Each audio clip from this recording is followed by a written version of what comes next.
From nearly the beginning of the pandemic, at least in the US, we've been relatively sure that while COVID-19 can be devastating, especially for older individuals, those with certain underlying conditions, for the most part, the youngest people do relatively well with it. They die at very low rates, they tend to not suffer the worst sorts of side effects, but that doesn't mean that there aren't issues. Of course, 6 children have already died of COVID-19 in New York, but now we're finding out that there's the possibility that a sort of mysterious new complication, potentially linked to coronavirus, is beginning to show up in New York as well as in multiple countries in Europe. This is coming from reporting from the New York Times, and I want to give you some of the initial details. 15 children, many of whom had the coronavirus, have recently been hospitalized in New York City with a mysterious syndrome that doctors do not yet fully understand. Many of the children, ages 2 to 15, have shown symptoms associated with toxic shock or Kawasaki disease, a rare illness in children that involves inflammation of the blood vessels, including coronary arteries. Now, a little bit more of what we know so far. Bulletin said that most of the 15 children had a fever and many had a rash, vomiting, or diarrhea. Since being hospitalized, 5 of them have needed a mechanical ventilator to help them breathe, and most of the 15, quote, required blood pressure support. And so it seems like many of the people, the kids that are coming down with this, had coronavirus or have coronavirus, but it doesn't look like they all do. But it seems to be sprouting up in areas that have a lot of coronavirus for reasons that aren't necessarily fully understood yet, JR. Right. Oh. Okay. So as these studies go, and as you know, everyone is generally staying indoors to avoid this, we're going to see stories like this. And I didn't know the realm of where it would come. You know, we talk about mutations and we talk about vaccines, and then once that vaccine comes, we're going to need a new one every year. But what we kept missing was potential effect on children, because right from the beginning, we hear something that's new, this novel coronavirus. And then we go, oh, but it doesn't affect children, so move on. And I didn't want to be that worrying person to be like, hey, I hear you right now, being February, March. Right now it's that way, but let's keep an eye on this. You know, it doesn't mean, because, okay, the times that I've been out and they say keep your distancing and you can exercise or you can do this or whatever, and you see people out, I see a lot of people out with masks on and their children without masks on. And I'm like, I feel like we're pushing this, hey, kids don't get affected, so leave it off the kids because they probably don't like it on their face, a thought process. And we have to be diligent. I mean, it's being overprotective, sure, but I think this is in one of those situations when we need to be. Because look, even in these findings we have now, it's not conclusive. We don't know exactly what's going on and why it's happening. But if you're the parent of these 5 or 6 children in New York that have already been affected to this point by it, that's not a good feeling. You don't go, yeah. You ask these families of these five or 6 kids. They don't go, yeah, it doesn't affect kids. Guarantee you they're not telling us that story because it has affected their kids. Yeah. Yeah. And like this, again, we don't know for sure if this is directly tied with coronavirus. We're going to get accused of fear mongering and driving a panic anyway, because apparently I want to give my 401k a second kick in the nuts for some reason that I don't understand, but that's what they'll say.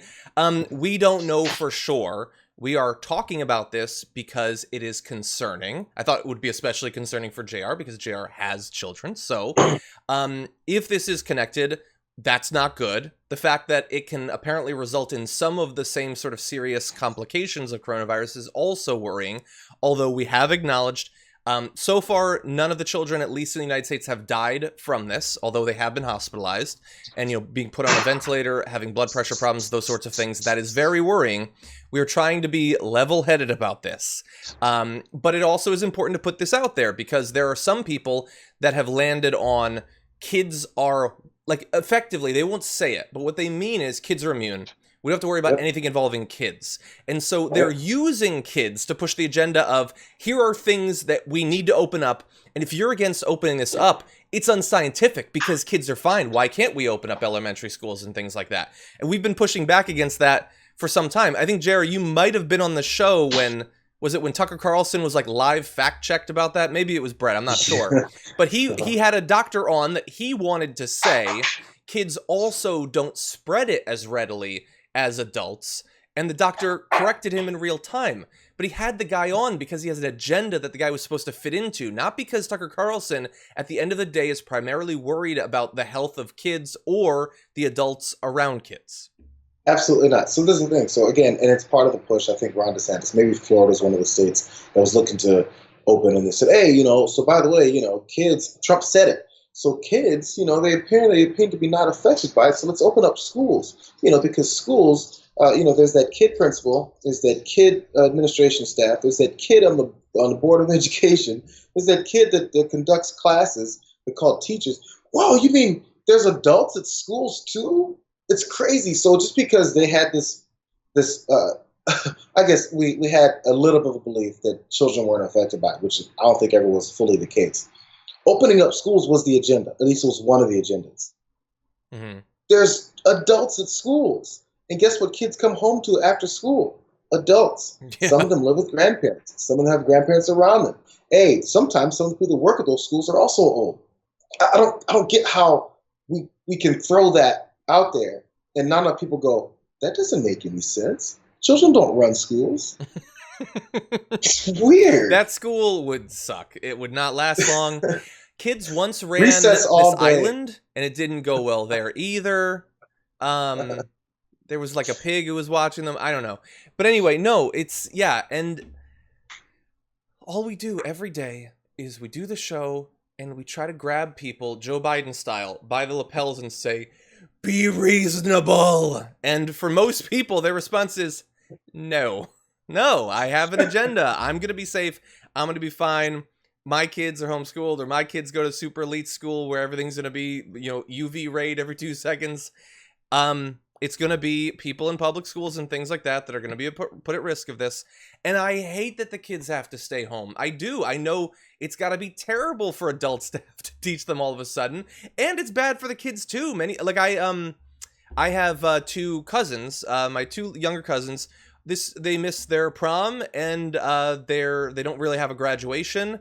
And if this lasts long enough, their first semester in college is going to be remote. I loved my first semester of college. I don't want people to be disrupted in this way.